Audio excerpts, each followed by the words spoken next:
Ponytails. Read by Scribbler.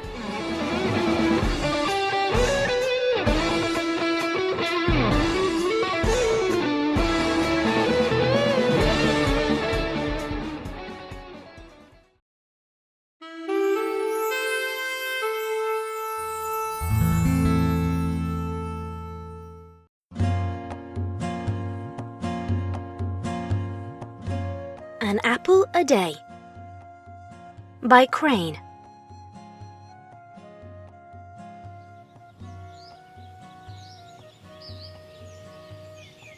Applejack would like to think she learned from her mistakes. She'd like to think asking for help came naturally to her now, unlike before. She'd like to think that waking up that morning to a whole field of appleless trees would make her smile for the first time in that whole week. But it didn't. Yes, it was applebuck season. Yes, it was the largest applebuck season to date. Yes, Applejack had spent most of her free time tending the farm, away from her friends. So why didn't Applejack Apple smile at the many, many apple carts filled to the brim and scattered around the farm? Discord. Just as she knew it would, a bright flash erupted behind her, and, along with it, came a voice equally anticipated. Oh, you noticed, and there was me thinking you forgot I existed. Applejack shut her eyes firmly, biting her inner cheek. I thought we talked about this. It was hard. By the very stubbornness that hardened her bones, it was hard to keep an even voice. I didn't need your help. Didn't want it neither. Applejack's brows crunched together as a fuzzy paw draped over her back. Applejack, I'm crushed. You think I'd flagrantly ignore your request? Perish the thought. Discord grinned. Never said I couldn't do it at all for you, though. Applejack viciously shrugged away from her misfit compatriot and marched forward, no particular goal in mind. Consarn it, you little... The apples work for a living, Discord. What are we supposed to do if y'all keep butting in with what don't concern you? When Discord hovered above her, shadowing her every step, Applejack frowned harder, all but twitching at the thought of bucking him in the face. Well, you could always wear yourselves out in cantaloupes, but that'll get the blood flowing. Discord casually suggested. Applejack gnashed her teeth. Discord grinned. Oh, don't worry. Apple Bloom can hold the signs, he said, weightlessly landing in front of the farmer. It wasn't Discord's jive, his casual, uncaring tone, or even that he was munching on an apple he'd literally pulled off her cutie mark that launched a swift buck at the spirit's face. The tail gently whipping her nose? That did it. When Applejack realized she'd hit nothing but air, her fur stood on end. She whirled around and glared at a cackling Discord, spiraling in the air without a care in the world. Varmint! Unlawful, highfalutin son of a... Come now, Applejack, your friends have missed your company. He swiftly took the shouting farmer into his grasp. And so have I. Somehow, even past her curses, her blatant strikes on Discord's face, and how outrageous he looked in her hat, Applejack felt her cheeks burn. She demanded that he release her, and he complied. Discord smiled down at the panting Applejack. A cool smile. A fond smile. We missed you, Applejack. In that moment, every ounce of aggression seeped from Applejack like water from a cracked bucket. Soon enough, she realized she was staring, and whipped her head away, if only to hide her confounded blush. Yeah? Well, maybe I don't feel like going nowhere today. It was a lie. Applejack knew that. And if memory served, Discord could always tell. Oh, you, Discord said, poking, sliding, and shifting around the farmer to meet her gaze every time she looked away. All of our pony friends are at Town Square right now. Finally, whether she realized it or not, Applejack's frown vanished. Why, you have a pony? Even Twilight? In Rainbow Dash? She finally made an effort to meet Discord's eyes. and was instead met with a tiny Draconequus poking out from inside her ear. Yes, indeedy. With a surprisingly girlish squeal, Applejack flicked the little menace from her ear. The moment her hooves met the ground, a strong sense of vertigo wobbled her legs.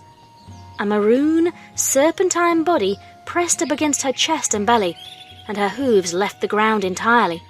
Just think of it, dear. Between Twilight's royal duties and Wonderbolt's shore leave, this opportunity is a dime a dozen. You simply must come. Discord folded his arms behind his head. Applejack lifted herself to stand on the wily Draconequus, pointing an accusing hoof at him. And where do y'all get off telling me what to do? Discord sprang his belly up and flipped Applejack onto his long grey neck, her hind legs straddling him. Okay, first, telling you where I get off is a detriment to my privacy.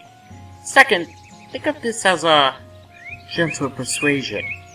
His last word took a much deeper tone, a gentle yet commanding voice rumbling in his throat, and the mare straddling him.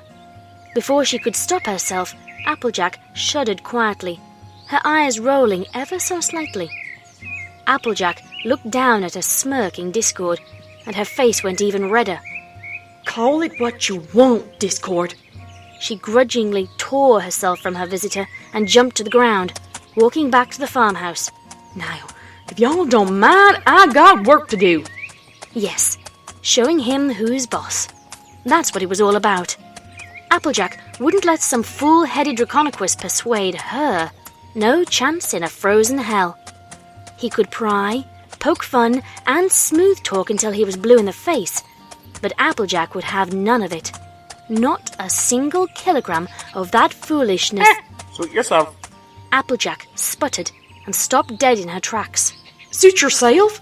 Suit your... When Applejack whirled around to give Discord the flank chew of the new generation, he was already strutting away. Oh, you'll come around, my dearest Applejack. As he marched, proud and confident, he looked over his shoulder. Don't you always? Applejack didn't respond. She just stood there, glowering, clenching her teeth so hard she feared they'd be worn down.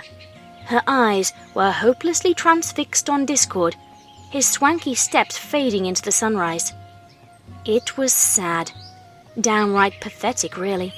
How every time Discord left the farm, left her heart would always pull taut against her chest, as though trying to close the distance between them.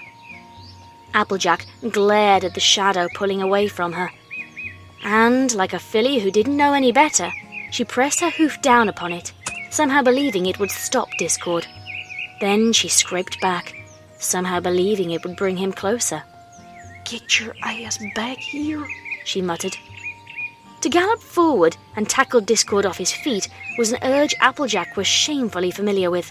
As such, she knew how to resist it. By hitting things. Hard. Every time Discord left the farm, apple-bucking became a fundamental necessity of the universe. More so than usual, anyway. With a throaty and a lifted chin, Applejack turned back toward her barn. She arrived at the doorstep and glared at her older brother, Big Macintosh. The heck are y'all smiling at? Applejack questioned with a squinty eye. Are you watching us? Big Mac smiled on. Yup. Applejack frowned. Well, that's enough of that, mister, she admonished. If y'all can't tell, there's still plenty of work to do. Big Mac cast his stoic gaze across the fields of empty apple trees. Don't even think about it, Mac. Just 'cause we don't have trees to bug don't mean y'all can go behind the barn with that silly doll of yours. Big Mac chewed the straw hanging from his lips. Don't see what that's got to do with nothing. He defended. Ain't your first time pulled away from work either, if you catch what I'm saying. By now, Applejack had turned so red, her blood pressure was duly questionable. How'd y'all know about that? I plead the fifth. Applejack frowned harder. You plead the what now? Nope. It was hopeless. Always, always hopeless to get more than a few words from her older brother, even when her dignity was at stake. Usually, as with every other pet peeve, it was solved by hitting things. Hard. Applejack glanced at the empty fields again and sighed, long and heavy.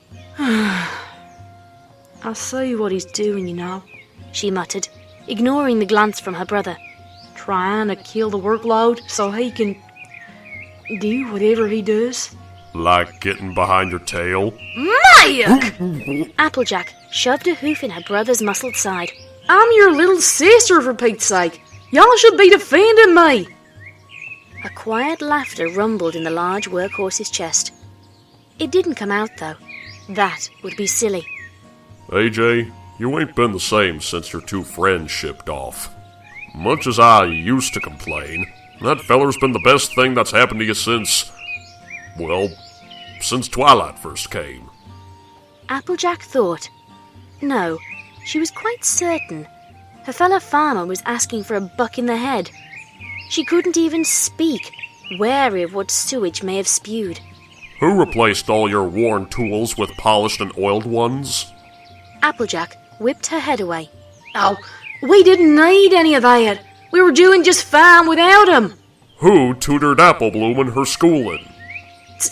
So what if Bloom was falling behind? We could have found time to help. Applejack faltered, and she knew her brother had caught it. Who saved Granny from that fallen tree? He was just showing off. Finally, Big Mac's smile dropped, and he swept a foreleg across Sweet Apple Acres. And who just cut Applebuck season in half so y'all could see the ponies that love you like family? Eye contact was now impossible. Applejack tried to look at her brother, and failed every time.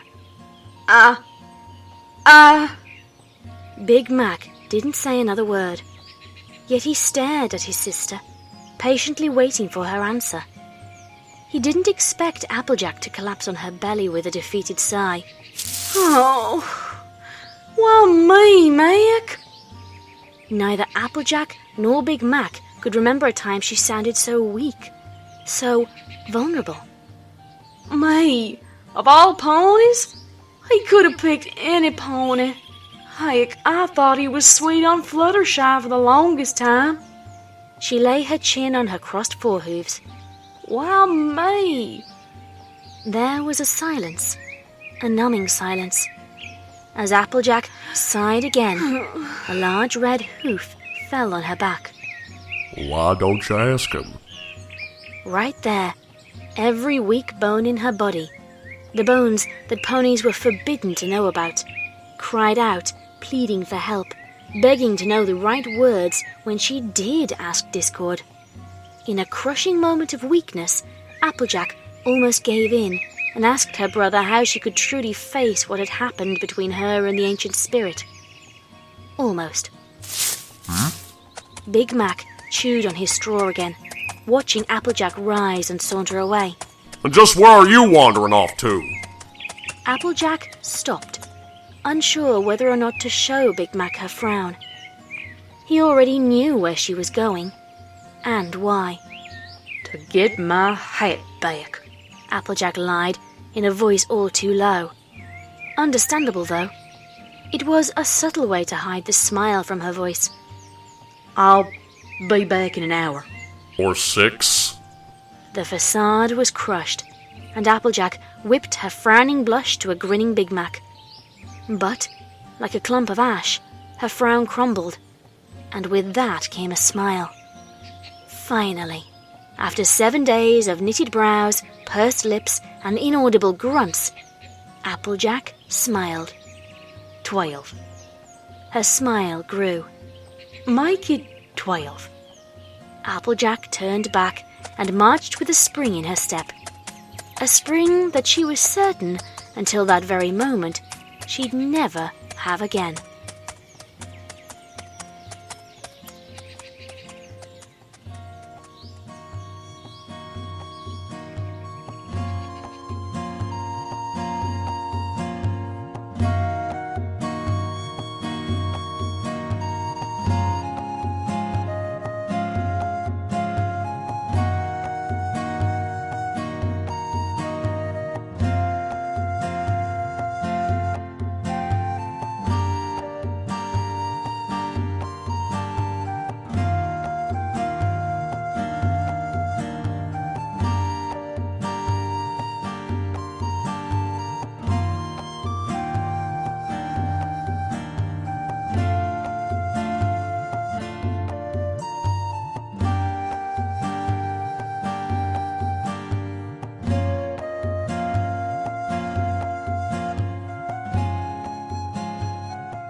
That was An Apple a Day. It was written by Craine and read by Scribbler, with special guest voice actors Travelling Arrow as the voice of Discord and DaWillstanator as the voice of Big Mac. Okay, thank you very much for listening. Yeah. This fic should have come out last weekend. This fic was only half finished last weekend, and Riva Brony came to visit me last week in the UK, and he'd travelled 22 hours on planes from Australia to come to see me, and I couldn't reasonably ask him to give any more time out than he already had to let me edit a fic for last weekend. So this one was half finished, kind of got left by the wayside. I had every intention of finishing it by Monday, except that work kind of went crazy. And the amount of paperwork I've been trying to do, and various other different things, and commitments of an evening when I would usually be editing, it was just insane. I couldn't physically do this fic until now. Also not helped by the fact that YouTube keeps pissing about and not giving me thumbnails. I had 2 videos last week that went up without thumbnails, one of which was Riva Brony's very first taste of winter. And yeah, I'm not sure what's going on with YouTube with this, but twice in a week, and Riva Brony himself tried to upload a song today. It happened to him, happened to Gumbasa, happened to various other people. I do not know what's going on, but in this last fortnight, YouTube has been a pain in the patoot. Rant over. Okay, so yes, this is not the usual day that I would upload, but for month of LURVE, I actually had lots of fics already chosen and scheduled, and I really, really, really wanted to bring out the very last fic of this month that I had planned. And because I already got this one half edited, and because I actually quite like this one, I didn't want to abandon this one to do that one, if that makes sense. So you're getting 2 fics in 2 days, because this is effectively last week's reading, but on the Friday before February ends, and tomorrow you will be getting the very last of my fics for month of LURVE. And it is, well, if you've been listening to my channel for a while, you'll know that I've been doing only unusual pairings, or sometimes known as crack ships. And for the last fic, I went and found the crackiest ship I could possibly find. And I genuinely don't think many people will be able to predict it if they don't already know. So, I will leave that one stewing in your brains. I will say thank you very much for listening, be lovely to each other, and good night, everybody.